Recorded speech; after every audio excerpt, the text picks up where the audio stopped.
നമസ്കാരം. ഈ എല്ലാവരും മരമില്ലിൽ മരം അറക്കുന്നത് എങ്ങനെയാണെന്ന് കണ്ടിട്ടുണ്ടാവില്ല. ഇന്നൊരു ചെറിയ വീഡിയോ അതിനെക്കുറിച്ചാണ്. ഞാൻ കുറച്ച് മരം എൻ്റെ വീടാവശ്യത്തിനായിട്ട് കൊണ്ടുപോയിട്ടതാണ്. അതുമുണ്ട് ഇതുമുണ്ട്. അപ്പോൾ അങ്ങനെയാണ് നമ്മൾ ആചാര്യ. അപ്പോൾ മരം എങ്ങനെയാണ് മെഷീനിൽ വെക്കുക എന്ന് കാണിച്ചു തരാം. ഇതിപ്പോൾ ഒന്ന് പകുതിയായതാണ്. അപ്പോൾ ആദ്യം മുതൽ കാണിച്ചു തരാം എങ്ങനെയാണ്. അവിടെ വാൾ മൂർച്ചയാക്കുന്ന കേട്ടോ, ആ സ്ഥലം കണ്ടോ, അവിടെ ഇങ്ങനെ ആ വാൾ, മരം അറക്കുന്ന വാൾ.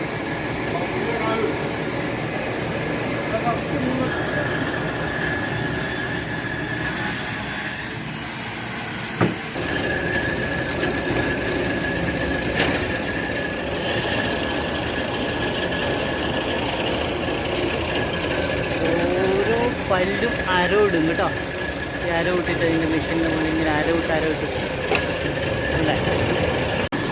ഇത് നമ്മൾ ട്രെയിനിൻ്റെ ഒരു മാതൃകയാണ്. കണ്ടോ, കപ്പി ഉണ്ടോ ഇങ്ങനെ ഇതിൻ്റെ മുകളിൽ. പിന്നെ അതിൻ്റെ മുകളിൽ ലിവർ വലിച്ചിട്ട് ഇത് അഡ്ജസ്റ്റ് ചെയ്യുന്നത്. ഒരു മരത്തിൻ്റെ സൈസ് പിന്നെ അങ്ങനെയൊക്കെ ആയിരുന്നു. ഓക്കെ, ട്രെയിനിൻ്റെ അതേ പരിപാടി. ഇങ്ങനെ ഒരു മരം എടുത്തിട്ട് ഇതിനുള്ളവർ കുളത്തുണ്ട്, കുളത്ത് ടൈറ്റ് ചെയ്യും.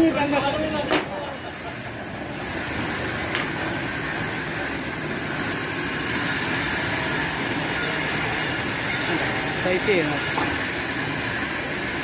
എത്രയാണോ വേണ്ടത് ആ സൈസിന് കണക്കായി അവർ ആ കോള പൊളിച്ച് വിട്ടു.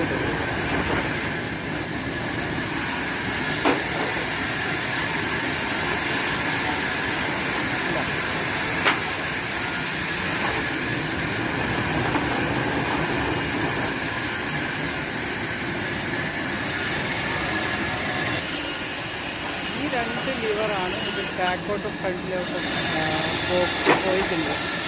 ഈ പുള്ളിയുടെ രണ്ട് കയ്യിലുണ്ട്.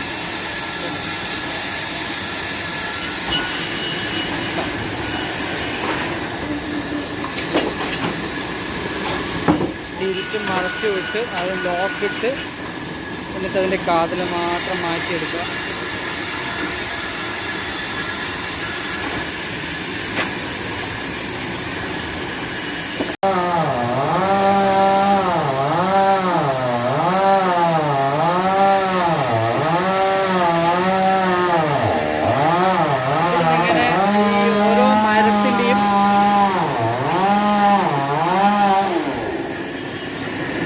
സൈഡും വ്യക്തമായി കീറി എന്നുവെച്ചാൽ അളന്ന് മാറ്റിയതിന് ശേഷം ഇവിടുന്ന് എടുത്തിട്ട് അപ്പുറത്തേക്ക് മാറ്റി കാണിച്ചു തരാം.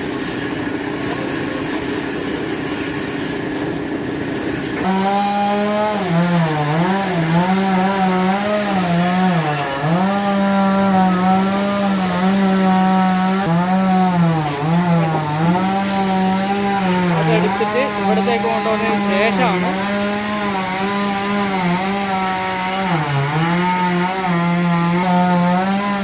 ഇതിവിടുന്ന് ഏതാണോ സൈസ് വേണ്ട അതിന് കണക്കായിട്ട്, ഇപ്പം കട്ടിലപ്പടിയാണ് കട്ടിലപ്പടി, ജനൽപ്പടിയാണ് ജനൽപ്പടി, നമുക്ക് എന്തൊക്കെയാണ് വേണ്ടത് അത് ഇവരോട് പറഞ്ഞിട്ട് അതിന് കണക്കായിട്ട്, ആ മരത്തിന് കണക്കായിട്ട്, മരത്തിൻ്റെ കാതൽ കിട്ടുന്നതും അതിന് കണക്കായിട്ട് ഇവരിങ്ങനെ നോക്കും.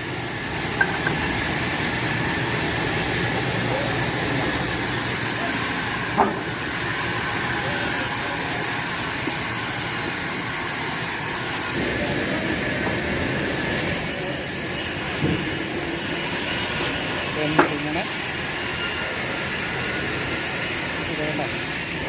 സൈസിന് കണക്കായിട്ടല്ല പിന്നെ മുറിച്ച് കൊണ്ടുവരുന്നത് അളന്ന്. ഇതാണ് ഇവിടുത്തെ ഒരു പ്രോസസ്സ് എന്ന് പറഞ്ഞാൽ മരമില്ലിലെ പ്രോസസ്സ്. അതിൽ ഓരോ സൈസ് മാറ്റി ഇട്ടിട്ടാണ് കേട്ടോ. ഇതുണ്ട വിറക് എന്നുള്ള സംവിധാനം. ഇത് വിറകാണ്. ഇതൊക്കെയാണ് ഒരു മരമില്ലിലെ കാഴ്ചകൾ. തിരുപ്പടിയാക്കി എടുത്തു പോയി പിന്നെയാണ് ബാക്കി കട്ടിലായാലും ജനലായാലും പിന്നെ കതവായാലും ഇങ്ങനെ മരത്തിൽ കാര്യങ്ങൾ ഉണ്ടാക്കുന്നത്, ഫർണിച്ചറായാലും ഒക്കെ ഉണ്ടാക്കുന്നത്. അപ്പോൾ എല്ലാവർക്കും ഈ വീഡിയോ ഇഷ്ടപ്പെട്ടു എന്ന് വിചാരിക്കുന്നു. അടുത്ത വീഡിയോ മായി വരുന്നത് വരെ ബൈ ബൈ.